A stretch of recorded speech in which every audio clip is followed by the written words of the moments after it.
Hello, everyone,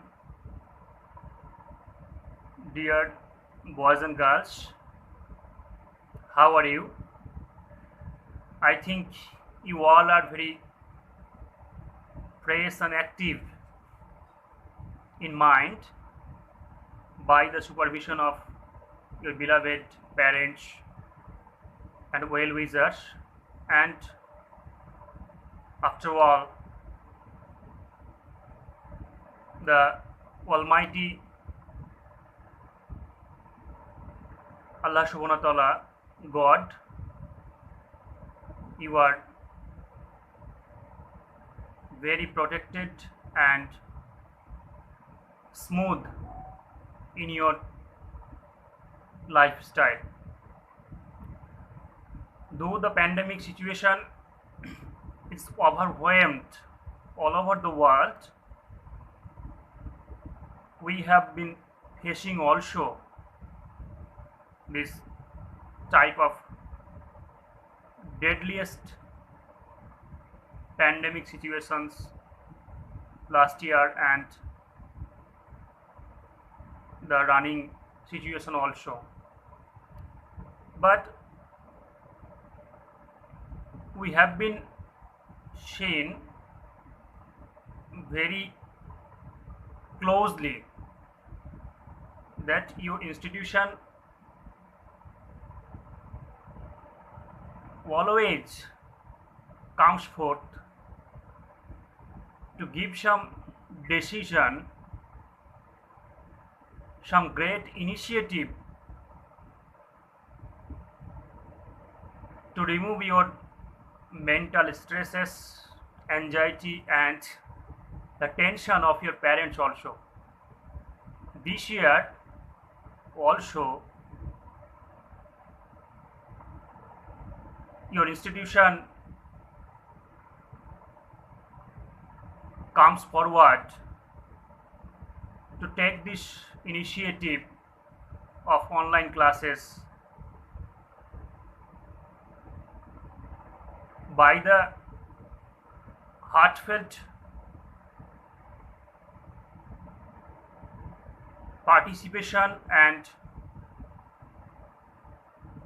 the leading cooperation of your HM sir, Mr. Udir Hossain and Mr. Mukul sir, who have been very dedicated to your teaching learning system and the total system which an institution may be afford. After that, you know, just your first term examination is over. You may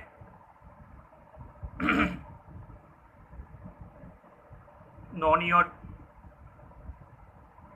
participation, and the day after tomorrow maybe you will see the result of your first term examination. But I think I am very sorry to say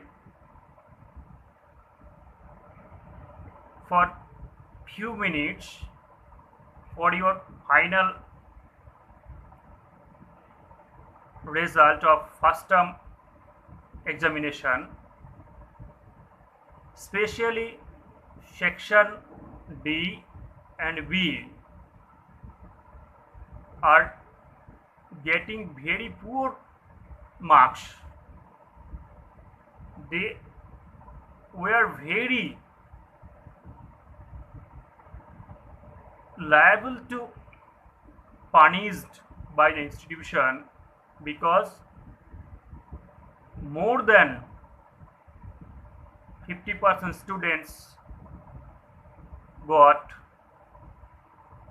below 20 numbers of section D and B. but other hand, section A and C are very charming for their securing number. After all, I have been calculated your total marks, and highest marks is 48.5. 48.5 that goes to C section, and I think 46.5 goes to A section. Okay, let's start of today's class.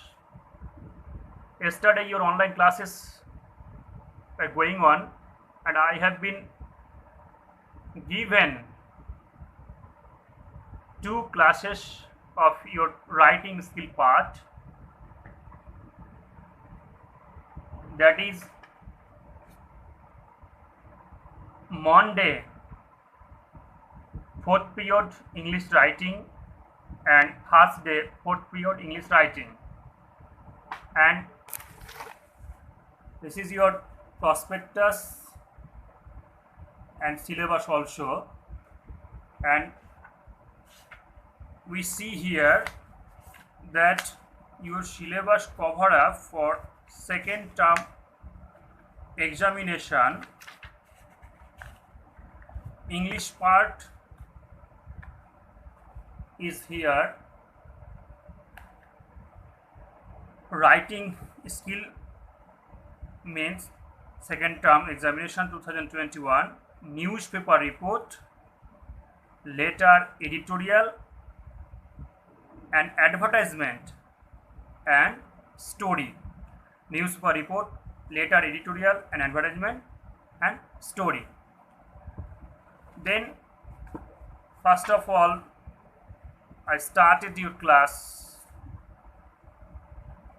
Now on the very special topics of report writing. Okay, তাহলে introductory কথাগুলো শেষ হলো। আমি এবার তোমাদের report রাইটিংয়ের ক্লাসটা শুরু করছি, ক্লাস 9। তোমরা খুব মজা করে ক্লাস করছো কাল থেকে, এবং আমার আজকে শুরু হলো। তো যাই হোক, প্রথম ক্লাসটা আমি রিপোর্ট রাইটিং দিয়ে শুরু করছি। সেক্ষেত্রে আমরা দেখে নেব আমাদের রিপোর্ট রাইটিংয়ের ক্ষেত্রে ঠিক কী বিষয়টাকে আমরা ক্লারিফাই করতে পারি। আজকে প্রথম ক্লাসে কমপ্লিট হয়তো হবে না, বাট যতটা সম্ভব আমরা দেখে নেব। ঠিক আছে, তোমরা দেখতে পাচ্ছ আমার ব্যাক সাইডে আর কি একটা হোয়াইট বোর্ড আছে, সেখানে লেখা আছে আগে থেকে, অর্থাৎ আমি লিখে শুরু করলাম ভিডিও করতে, কারণ লিখতে লিখতে অনেকটা টাইম ওয়েস্ট হয়ে যাবে, আর সেক্ষেত্রে আমার নির্দিষ্ট টাইমে ক্লাস কভার আপ করাও খুব মুশকিল। তো যাই হোক, আমি তোমাদের বোর্ড থেকে বুঝিয়ে দিচ্ছি, কারণ সেখান থেকে খুব পরিষ্কার পিকচারাইজেশন সম্ভব নয়। আর তারপরে একটা ফটো তুলে দেওয়া হবে তোমাদের হোয়াটসঅ্যাপ গ্রুপে, ভিডিও লিঙ্ক দেওয়ার আগে বা পরে।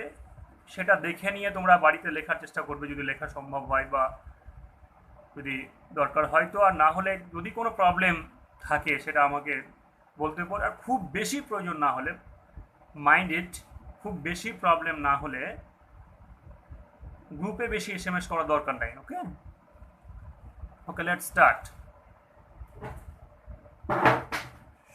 ফার্স্ট অফ অল দেখো, আমি লিখেছি report writing news paper report. সেক্ষেত্রে রিপোর্টটাকে ইংরেজি ডেফিনেশন দেখো, an account given of a particular matter specially in the form of an official document after through investigation or consideration by an appointed person or body.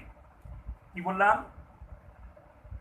An account given of a particular matter specially in the form of an official document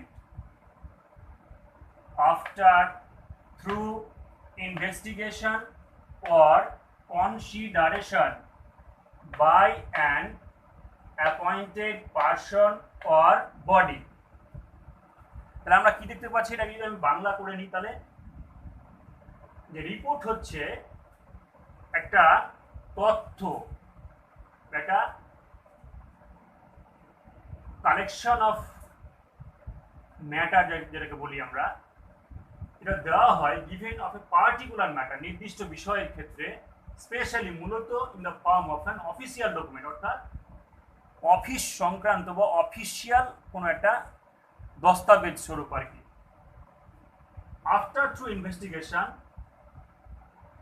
for consideration, খুব ভালো করে তথ্য অনুসন্ধান করা বা বিচার করা, যাচাই করা, by an appointed person or body. তাহলে আমরা কি দেখলাম, যে রিপোর্টটা হচ্ছে কোনো বিষয়ের প্রতি গভীর পর্যবেক্ষণ স্বরূপ কোনো ব্যক্তি বিশেষের বা কোনো সংস্থার তৈরি করে দেওয়া একটা অফিসিয়াল ডকুমেন্ট। বোঝা গেল? এটাকে যদি আমরা বাংলাতে আরো ব্যাখ্যা করি তাহলে আমরা দেখব যে রিপোর্টটা আসলে সেটাকে বলা হয়, আমরা বলে থাকি যে রিপোর্ট মেইনলি আমরা যদি ধরে নিই তাহলে এটাকে আমি বলে থাকি আর কি উল্টানো পিরামিড রিপোর্টটাকে। যেমন ধরে নাও রিপোর্ট বিষয়টাই তোমরা এখানে শুনলে, আর যদি একটু ব্যাখ্যা করি, ধরো গতকালকে আমাদের ইয়াস স্টর্ম আছড়ে পড়েছে, প্যান্ডেমিক সিচুয়েশন আমাদের চলছে, করোনা ভাইরাস আমরা ফেস করেই চলেছি। এই বিভিন্ন বিষয়গুলোকে যদি আমরা রিপোর্ট আকারে প্রকাশ করি তাহলে কি করব, আমরা লিখব সেই গিভেন টপিকসটার উপরে লিখব, কারণ তোমাদের সিলেবাস যেটা কভার আপ করে থাকে সেটা মেইনলি হয়ে থাকে যে নিউজ পেপার রিপোর্টিং আর কি। সেক্ষেত্রে অনেকগুলো রিপোর্টস হতে পারে, সেটা আমি পরে একটু বলছি। কিন্তু রিপোর্টটা কি আসলে গতকালকে বা আমি যে টাইমটাতে লিখছি তার মুহূর্ত আগে পর্যন্ত ঘটে যাওয়া কোনো ঘটনার বিবরণ, তাই তো? অর্থাৎ যেটা আমি লিখতে চলেছি বা বলবো সেটার আগের মুহূর্ত পর্যন্ত, প্রাক মুহূর্ত পর্যন্ত যেটা কিছু ঘটে যাবে সেটার ডকুমেন্ট স্পেস করে দেওয়া বা প্রপার ইনভেস্টিগেশনের মাধ্যমে কিছু লিখে ফেলা, বলে দেওয়া, ঘটনাটার বিবরণ দেওয়াটাকে বলা হয় রিপোর্ট। আবার এটাকে আমি উল্টানো পিরামিড কেন বলছি, কারণ হচ্ছে রিপোর্টের ক্ষেত্রে আমরা দেখি যে মেইনলি প্রথমের দিকের পয়েন্টটা খুব বেশি গুরুত্বপূর্ণ, পরের দিকটা তুলনামূলকভাবে কম। সাপোজ ধরো কোনো একটা স্ট্রিট অ্যাক্সিডেন্ট হয়ে গেছে, সেক্ষেত্রে একটি লোক মারা গেছে। আমরা রহস্য করে অনেক সময় বলে থাকি, ক্লাসে থাকলে হয়তো বলতাম, তোমাদের হাসাতাম যে কেউ পটল তুলে নিয়েছে আর কেউ আবার হাসপাতালে বাবাহ মাহ করছে, তাই না? ঘটনাটা প্যাথেটিক, বাট যদি আমরা একটু জয়াসলি নিই তাহলে ঘটনাটা এরকমই যে কেউ হয়তো মারা গেছে। তো আমরা কি করব, রিপোর্টটা করার সময় আমরা প্রথম দিকে যে কথাগুলো লিখব যে গতকালকে অমুক ঘটনার পরে তমুক লোক ধমুক হাসপাতালে যাওয়ার আগে পটল তুলে নিয়েছে। আর বাকি ক্ষেত্রে আমরা পরের কথাগুলো লিখবো যে হ্যাঁ মানুষজন প্রথম উদ্ধার করলো, পুলিশ প্রশাসন পরে এলো, সরকারের প্রতি একটা ক্ষোভ থাকলো, রাস্তা জ্যাম হলো, কিছু অ্যানাউন্সমেন্ট হলো by the government or the locality, etcetera etcetera. এগুলো খুব একটা মাইনর মানে পয়েন্ট হিসাবে ধরে নিই, মেজর পয়েন্ট নয়। সেক্ষেত্রে এটা কোনো উল্টানো পেয়ে, অর্থাৎ আমরা খুব একটা ক্রিটিক্যাল কথা বলছি আর কি, যে 6 WH, মেবি বলা হয় 5 WH on how, 5 WH and on how, এটার উত্তর আমরা প্রথমে খুব দিয়ে থাকি। অর্থাৎ কী ঘটেছে, কখন ঘটেছে, কোথায় ঘটেছে, কেন ঘটেছে, কিভাবে ঘটেছে, ইত্যাদি ইত্যাদি কথাগুলো প্রথম দিকে বলে থাকি। সেগুলোকেই বলা হচ্ছে মানে রিপোর্টের প্রাথমিক পার্ট যেগুলো, সেগুলোকে বলা হচ্ছে একটা সলিড ইনফরমেশান দেওয়া, যেটা যদি আমরা ভালোভাবে সাজিয়ে নিই, দেখে নিব আমরা রিপোর্টটাকে মেইনলি আমরা উল্টানো পিরামিড হিসেবে দেখবো। কেন উল্টানো পিরামিড কেন? অর্থাৎ পিরামিডের নিচের দিক ভারী থাকে, উপর দিকটা হালকা। কোনো একটা বাড়ি করছো ধরো, নিচতলাতে খুব যদি শক্তপোক্ত না হয়, উপরতলাতে তুমি বেশি তলা মানে বেশি বেশি বিল্ডিং উঠাতে পারবে না, তাহলে নিচের তলাটা খুব শক্তপোক্ত লাগবে। পিরামিডেরও তাই, নিচের তলাটা অনেক বেশি বিস্তৃত একটা জায়গা নিয়ে থাকে, উপরতলা উপর দিকটা একটু সরু থাকে এরকম, বা তুলনামূলক কম বিস্তৃত থাকে, সেক্ষেত্রে ওটাকে বলা পিরামিড। কিন্তু আমি উল্টানো পিরামিড করি, পিরামিডটা কিন্তু উল্টে দিই, অর্থাৎ নিচটা উপরে চলে গেল, উপরটা নিচে চলে গেল, সেক্ষেত্রে রিপোর্টটা এরকম। অর্থাৎ উপর দিকের যে ঘটনাগুলো বিবরণ সেগুলো খুব ভালোভাবে দিতে হয়, খুব গুরুত্বপূর্ণ টপিকগুলো সেখানেই থাকে, পরেরটা পরের দিকে খুব হালকা করে থাকে, যেন বলে এটাকে উল্টানো পিরামিড। আশা করি রিপোর্টটা বুঝেছো, তাই না? রিপোর্ট কাকে বলে ইংরেজি বললাম, বাংলা বললাম। এবার আমাদের সামনে যে বোর্ডটা আছে সেখানে আমরা কতগুলো পয়েন্ট লিখে রেখেছি, types of report and how to right, প্রাথমিক পর্যায়টা আজকে আমি বলবো, ঠিক আছে? এবার এটা শোনার পরে যতটা সম্ভব বুঝে নিবে, আমি আশা করি অডিও বা স্পিকিং যেটা ইনফ্লুয়েন্স সেটা হয়তো কমপ্লিটলি তোমাদের দৃষ্টিগোচর নাও হতে পারে, কিছুটা যদি প্রবলেম হয় সেটা একটু সাইড সাইড করে দিবে আর কি, অনেকটা বোঝার চেষ্টা করবে।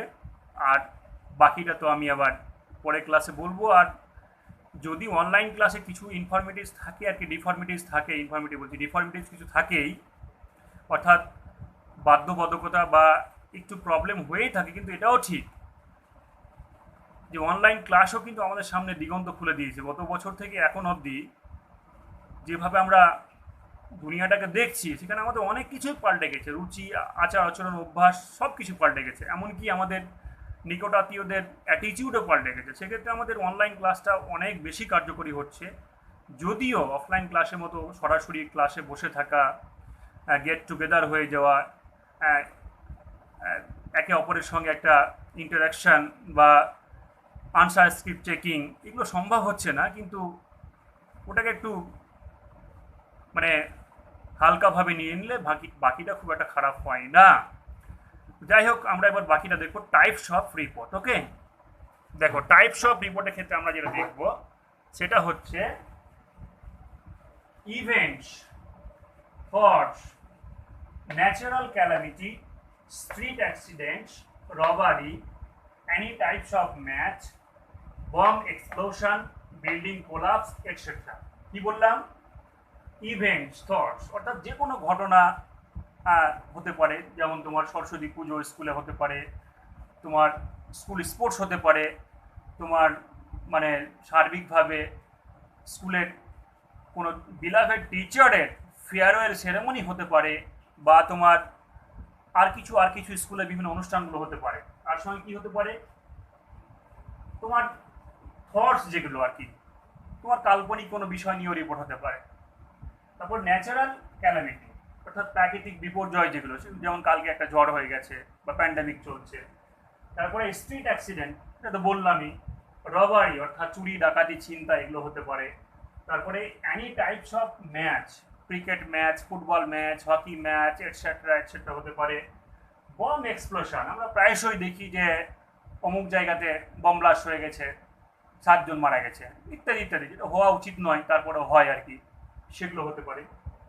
বিল্ডিং কোলাপস, বড় বড় বিল্ডিং ধসে যাওয়া যেরকম হয়, যেমন সুনামির ক্ষেত্রে যেমনটি হয় আর কি, বা বিভিন্ন কারণবশত হতে পারে, এটা ন্যাচারাল ক্যালামিটির মতো একটা ঘটনা, বা বিভিন্ন কারণে হতে পারে, সেটা হতে পারে। এই টাইপের বিভিন্ন রিপোর্টগুলো হতে পারে। যদিও এমনিতে যদি আমরা ধরি রিপোর্টটাকে মেইনলি একটু দুই ভাগে ভাগ করে, বোর্ডে লেখা নেই, দুই ভাগ কি, রিপোর্টিং অ্যান ইভেন্ট, এটাকে আমরা নিউজ রিপোর্ট বলি, একটা রিপোর্টিং অন ডায়ালগও বলা থাকে অনেক সময়, যে ডায়ালগটাকে রিপোর্টিং বলা হয় যদিও।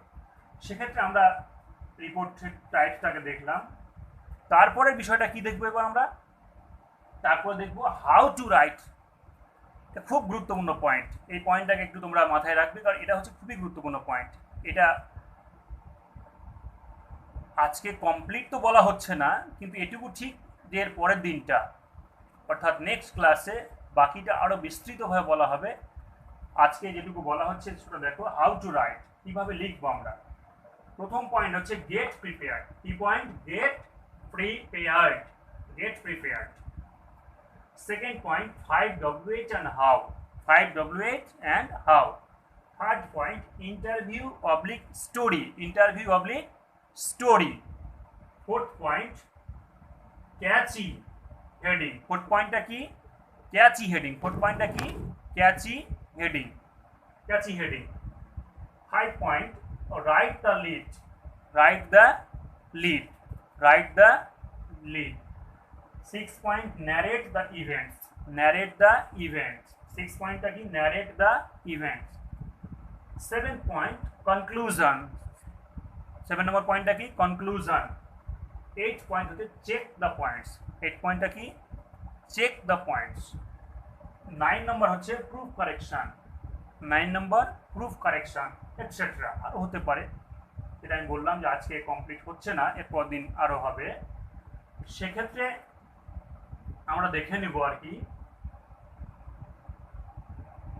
প্রথম পয়েন্টে এবার ব্যাখ্যা যদি করি, গেট প্রিপেয়ার্ড। গেট প্রিপেয়ার্ড মানে প্রস্তুত হওয়া, অর্থাৎ আমি যে বিষয়ের উপর রিপোর্টটা লিখব সেই বিষয়ের পুঙ্খানুপুঙ্খ জেনে নেওয়া, অর্থাৎ ভালোভাবে ঘটনাটাকে জেনে নেওয়া। আমার যা পয়েন্ট দেওয়া আছে, যেগুলো পয়েন্ট আমার মানে দেওয়া থাকবে কোশ্চেনে আর কি, বা আমি যে বিষয়ের উপর লিখব মনটাকে আমি স্থির করে নেব, সেগুলোর উপরে প্রস্তুত হয়ে যাওয়া। সেকেন্ড হচ্ছে 5 WH and how, যেটা আমি একটু আগে বললাম।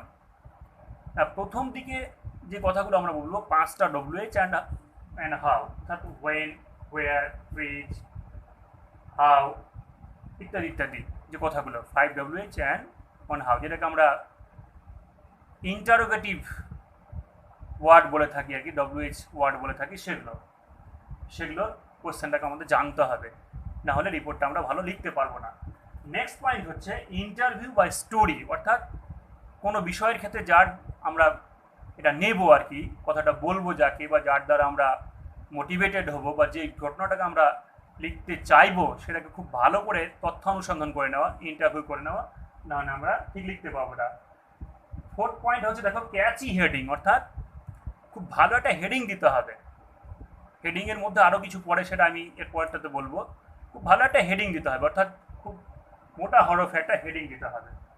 Right the lead, write the lead মানে মূল কথাগুলোকে লিখতে হবে, অর্থাৎ লিডিং কথাগুলো, প্রথম দিকের যে কথাগুলো, অনেকটা মিল আছে ওই 5 WH and how যে কথাটা, সেটা আর কি রাইট দ্য লিড, অর্থাৎ লিডিং কথাগুলোকে তোমাকে লিখতে হবে। নেক্সট হচ্ছে ন্যারেট দ্য ইভেন্টস। নেক্সট কি, ন্যারেট দ্য ইভেন্টস, অর্থাৎ তোমার যে ইভেন্টস আছে, থটস আছে আর কি, অর্থাৎ যে গল্পটাকে তুমি লিখতে চাইছো, যে বিষয়টাকে লিখতে, সেটাকে তোমাকে লিখতে হবে, ভালো করে ফুটিয়ে তুলতে হবে। তারপরে কনক্লুশন, সমাপ্তি, স্বাভাবিকভাবেই লেখা একটা হয়ে গেল, তো সমাপ্তির দিকে আমরা এগোচ্ছি।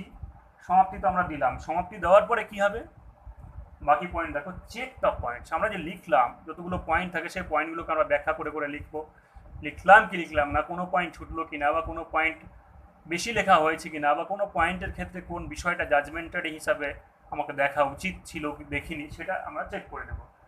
9 পয়েন্ট হচ্ছে প্রুফ কারেকশন, অর্থাৎ কমপ্লিট লেখার পর আমরা দেখে নেব কোথাও ভুল আছে না নেই ইত্যাদি ইত্যাদি, যাকে বলে প্রুফ কারেকশন।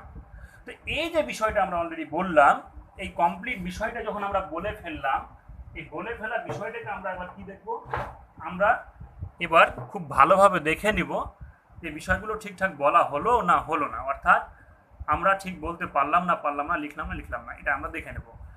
এখন ঘটনা যেটা হচ্ছে, এই পুরো বিষয়টা বলতে গিয়ে আমার আরও কিছু একটা পারিপার্শ্বিক পয়েন্ট আছে, মানে যেটা ডায়াগ্রাম বলি আমরা, পুরো ফর্মুলাটা যেটা আমরা বলি, সেই ডায়াগ্রামটা আমি এরপর দিন দেবো, কোথায় কি লিখবো না লিখবো ইত্যাদি, আর আরও বিস্তৃতভাবে আমরা বলে দেবো যে ঠিক রিপোর্টের বিষয়টা কী। তো আশা করি তোমরা বুঝতে পেরেছো কিছুটা। আমি প্রথম থেকে আবার বলে নিচ্ছি, রিপোর্ট কাকে বলে, ইংরেজিতে বললাম, ওটার বাংলা মানে এখানে লেখা নেই, বাট বিস্তৃতভাবে বাংলাটাকে বললাম, যেটা উল্টানো পিরামিডের গল্পটা বললাম। তারপরে টাইপসগুলো বলো, তো কী ধরনের রিপোর্ট তোমার এক্সাম আসতে পারে আর কি, বা হওয়া উচিত বলে বোর্ড বা কারিকুলাম যেটাকে কভার আপ করে থাকে সেগুলো। আর পরের পয়েন্টটা যেটা ব্যাখ্যা করলাম যে হাউ টু রাইট, এখানে 9টা পয়েন্ট দেওয়া হলো, আরও পয়েন্ট আছে যেগুলো ডায়াগ্রাম যেটাকে বলছি আমরা, কোথায় কি লেখা হবে সেটা লেখার সময় আরও স্পষ্ট হয়ে যাবে। তো সেক্ষেত্রে এই কমপ্লিট বিষয়টা আমার বলা হলো, আশা করি তোমরা এটাকে একটু ভালোভাবে নিবে, এবং তোমাদের অন্যান্য স্যারদের যে খুব ভালো ভালো ভিডিও বা ইউটিউব মানে যে তথ্য ইত্যাদি তোমরা দেখছো, বা খুব ভালোভাবে তোমরা অ্যাটেন্ড করছো ক্লাসগুলো, এটাকেও দেখবে। আর কিছুটা হয়তো টেকনোলজি প্রবলেম হতে পারে, কারণ তুলনামূলকভাবে একটু ল্যাক অফ ইনফরমেটিভ কিছু থাকছে আর কি আমার, সেটা অনলাইন ক্লাসে হয়তো মানে ভিডিওতে ফুটিয়ে তোলা সম্ভব হচ্ছে না, সেটাকে একটু মন না খারাপ করে ভালোটাকে নিবে। আর পরের যে কথাটা হচ্ছে, আমি রেজাল্টের কথা একটু প্রথম দিকে বললাম, সত্যিকারের সি সেকশন এবং যেটা এ সেকশন সেটা আমাকে ভালো লেগেছে, খুব ভালো নম্বর অনেকে পেয়েছো, এবং লোয়েস্ট নম্বরটা কম আছে আর কি। আর যেটা মেইনলি আর কি ডি আর বি, তাদের খুব মন খারাপ করা রেজাল্ট, তাদের একটু সাবধান হতে হবে। কারণ মূলত যারা রাইটিং স্কিল টাচ করেনি 2-4 জন বা 5 জন 10 জন, দুটো সেকশন মিলিয়ে, তারা তো আলাদাই ব্যাপার।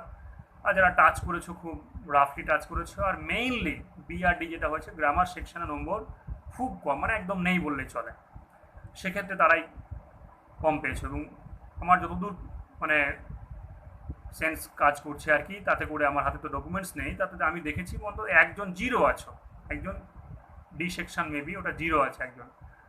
আর বাকিদের যাদের ভালো হয়েছে আরও ভালো করে চেষ্টা করতে হবে, যারা খারাপ হয়েছে তারাকে তো খুব মানে ম্যাক্সিমাম চেষ্টা করতে হবে। আর অনলাইন ক্লাস যেগুলো চলছে তোমাদের, মূলত ইংরেজি আমি বলছি আর কি, গ্রামার সেকশন যিনি করাচ্ছেন বা টেক্সট পোর্শন যিনি করাচ্ছেন সেটা, বা আমার রাইটিং স্কিল, কমপ্লিট বিষয়টাকে ভালোভাবে নাও এবং বাড়িতে খুব কঠোর পরিশ্রম করো। কারণ এখন তো তোমার আর বাইরে কোনো যাওয়ার ব্যাপার নেই, বাইরে কোনো ঘোরার ব্যাপার নেই, বাড়িতেই থাকছো, বাড়িতেই সব কিছু টাইম মেনটেন করে একটু পড়াশোনাটাকে খুব ডিপলি করো।